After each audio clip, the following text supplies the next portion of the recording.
Picture this: waking up whenever you want, with no alarm, no stressful commute, and no boss watching over your shoulder. It sounds like a dream, but the real question is, will your finances be ready to make it a reality?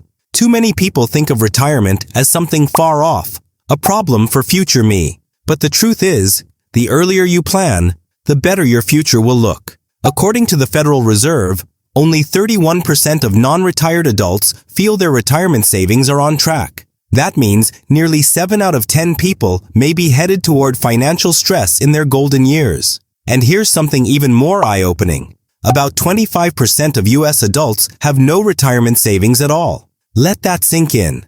Retirement isn't just about quitting work. It's about gaining financial freedom and enjoying life on your own terms. Whether you dream of traveling the world, starting a small business, or simply spending more time with your family, none of that happens unless you plan for it. The good news? It's never too late or too early to start. Whether you're 25 or 55, today is the best day to take control of your future. So let's break it down, step by step, and answer one of life's biggest money questions. How much do you need to retire? Ready? Let's dive in. Number 1. Understanding your retirement goals. What does your dream retirement actually look like? For some, it's sipping coffee on a quiet porch. For others, it's island hopping in the Mediterranean, or finally writing that novel. Retirement isn't one size fits all. So how can your savings plan be? Before crunching numbers, it's important to picture your ideal retirement. Ask yourself, where do you want to live?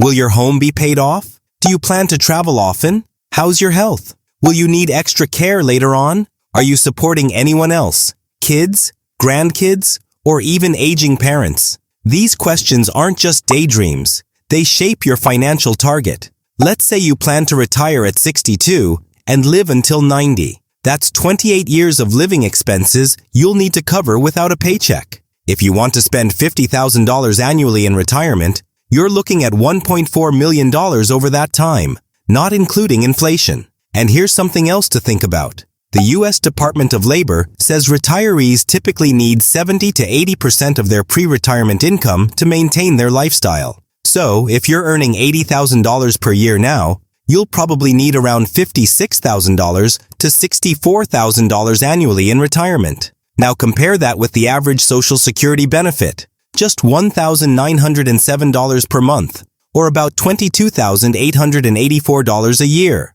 Clearly, Social Security alone won't be enough for most people. So the real question is, what kind of life do you want to live when the 9 to 5 ends? Once you get clear on that, everything else, how much to save, where to invest, and when to retire, starts making a lot more sense. Number 2. The 4% rule. Let's say you finally built up a nest egg, but how do you make sure it lasts your entire retirement? That's where the 4% rule comes in. It's one of the simplest and most talked about guidelines in retirement planning. Here's the idea. In your first year of retirement, you take out 4% of your retirement savings. After that, you adjust the amount each year for inflation. If you follow this rule, your money should last around 30 years. Let's make it real. Suppose you retire with $1 million saved. In year 1, you'd withdraw $40,000. The next year, you might take out a little more to keep up with inflation. Say, $41,200, and so on. The goal is to provide a steady income without depleting your savings too fast. But is 4% foolproof? Not exactly. It's based on historical stock and bond returns. But the future isn't guaranteed to look like the past. Market downturns, inflation spikes, or unexpected expenses can throw things off. Some experts now recommend a more conservative rate, like 3.5% or even 3%. Especially if you want your money to last longer than 30 years. Still, the 4% rule gives you a great starting point. It helps answer that big, scary question. How much do I actually need? Just reverse the math. If you want $40,000 a year in retirement, divide that by 0.04.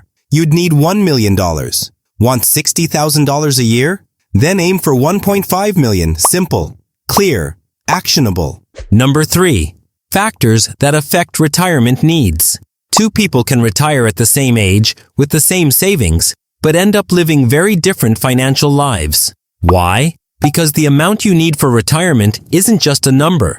It's shaped by a dozen personal factors that can shrink or stretch your nest egg. Here are the biggest ones to keep in mind. Retirement age. Retiring earlier means your savings need to last longer. Retire at 60 instead of 67? That's 7 more years of expenses and 7 fewer years of contributing to your savings. It also means you might face penalties for early Social Security withdrawals or accessing certain retirement accounts too soon. Lifestyle expectations. Are you planning a quiet life at home or a jet-setting adventure across continents?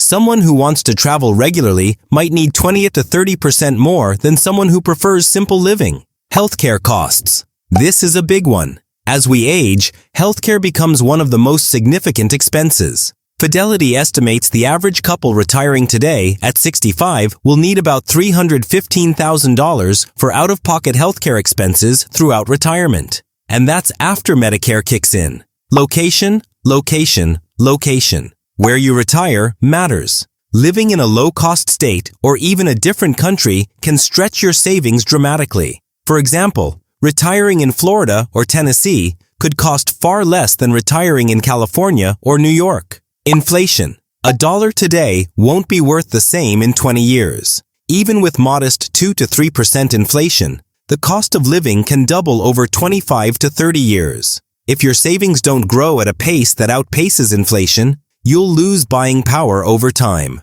Longevity. The good news? People are living longer. The challenge? Your money has to last longer too. If you retire at 62 and live until 95, that's 33 years of expenses. Outliving your money is a real risk, especially for women who tend to live longer. Other income sources. Do you have a pension? Rental income? Part-time work plans? These can reduce how much you need to withdraw from your savings. But without them, the full burden falls on your investments and Social Security. Bottom line, your retirement needs aren't just about a savings goal. They're about your personal life choices, habits, and circumstances. So instead of asking, how much do most people need? Ask, what will I need based on the life I want to live? That's where the real clarity begins. Number 4. Calculating your retirement number. Let's cut to the chase. How much money do you need to retire comfortably? It's not as mysterious as it seems. You can calculate your retirement number with a few simple steps. Think of it like building a custom roadmap to your future freedom. Step 1. Estimate your annual expenses in retirement. Start by asking, how much will I need each year to live the life I want? The U.S. Department of Labor says most retirees need 70 to 80% of their pre-retirement income. So, if you're earning $80,000 now, you'd likely need $56,000 to $64,000 annually in retirement. But adjust for your unique lifestyle. Will your mortgage be paid off? Will you travel more? Will you spend less on commuting or clothes? Be realistic but optimistic. Step 2. Subtract expected income sources. How much will you get from Social Security, pensions, rental income, or part-time work? For example, if your Social Security is $22,884 per year, and other income accumulates to $5,000 per year from part-time work, that's $27,884 per year coming in. Step 3. Determine the gap. If you need $60,000 per year and you're getting $27,884 per year, you'll need to generate the rest, $32,116 per year, from your retirement savings. Step 4. Apply the 4% rule. Now divide your income gap, which is $32,116, by 0.04. That's $802,900. That's your retirement number. The amount you'd need, saved by the time you retire, to withdraw $32,116 annually, confidently, without running out of money for 30-plus years. If you're 30 now and plan to retire at 65, $60,000 won't go as far in 35 years. Use an online retirement calculator that adjusts for inflation, or increase your estimate by about 2 to 3% per year to stay ahead. Don't panic if that number looks big. You don't need it all tomorrow. The key is knowing your target, because once you do, you can build a plan to get there. Number 5. Common mistakes people make. Ever heard the phrase, you don't know what you don't know? When it comes to retirement, that ignorance can be expensive. Many people think they're on the right track until it's too late. So, Let's talk about the most common retirement planning mistakes that can quietly sabotage your future. Starting too late. This is the biggest one. Time is your greatest asset, thanks to compound growth. Starting at 25 versus 35 can literally double your retirement savings, even if you're saving the same amount each month. Here's an example. Save $300 per month starting at 25 is equal to about $680,000 by 65. Start at 35 is equal to only $330,000. That's a $350,000 difference, just from waiting 10 years. Underestimating how long you'll live. Many people plan for retirement to last 20 years. But what if it's 30 or even 35? With medical advances, there's a real chance you'll live well into your 90s. Planning too short means running out of money when you need it the most, relying too much on Social Security. The average Social Security benefit is about $1,907 per month, or $22,884 per year. That's nowhere near enough for most people. Yet some still assume it'll be their main or only source of income. Don't make that mistake. It was never meant to replace a full paycheck, not accounting for inflation.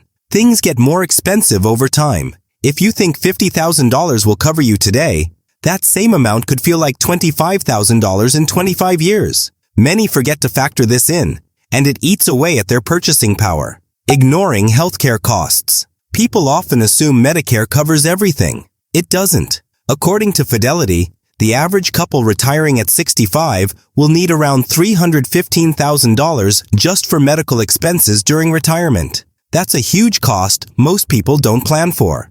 Being too conservative or too risky with investments. If you go too conservative too early, your money might not grow fast enough. Go too risky too late, and a market crash can seriously derail your plans. It's all about balance and adjusting your strategy with age, not having a plan. A shocking number of people have no retirement plan at all. They save whatever's left over and hope it'll be enough. Spoiler alert, hope is not a strategy. Number 6. How to start saving today. Do you think it's too late to start saving for retirement? Think you don't earn enough? Think again. No matter where you are financially, the most powerful move you can make is simply to start today. Even small steps can lead to big results over time, especially when you stay consistent. Here's how to get going right now. Pay yourself first. Before you pay bills or buy anything else, set aside a portion of your income for your future self. Even $50 to $100 per month adds up, thanks to compound growth. Let's say you save just $100 per month starting at age 30. At a 7% annual return, you'd have over $120,000 by age 65. But start at 40 instead, you'd only have around $60,000. Maximize employer-sponsored plans. If your job offers a 401k, especially with a match, don't leave free money on the table. If your employer matches 4%, contribute at least 4%. That's a 100% return on your money instantly. No 401k? Consider opening an IRA or Roth IRA instead. Automate your contributions. Make saving effortless. Set up automatic transfers so your retirement savings happen every time you get paid. When it's automatic, you don't even miss the money and remove the temptation to skip it. Track your spending and cut the waste. Can't find money to save? Look at where your money's going. Cutting a $5 daily coffee saves $1,825 per year. Even small lifestyle tweaks can free up hundreds every month for retirement. Increase contributions over time. Start with what you can, then boost it. Each time you get a raise or bonus, increase your retirement contributions by 1 to 2%. You won't feel the difference, but your future self definitely will. Don't wait for the perfect moment. Many people delay saving until they make more or pay off debt. But the best time to start is now, even if it's just a little. Waiting for perfect timing usually means never starting. And that's a wrap. We've covered a lot of ground, from understanding how much you need to retire to the strategies that will help you get there. The key takeaway? Start today, stay consistent, and adjust as life changes. Your future self will thank you. If you found this video helpful, don't forget to like it and subscribe to Blackboard Finance for more practical tips on personal finance. Every little step you take now will lead to a more secure and fulfilling future. So let's keep building that financial foundation together. Thanks for watching, and I'll see you in the next one.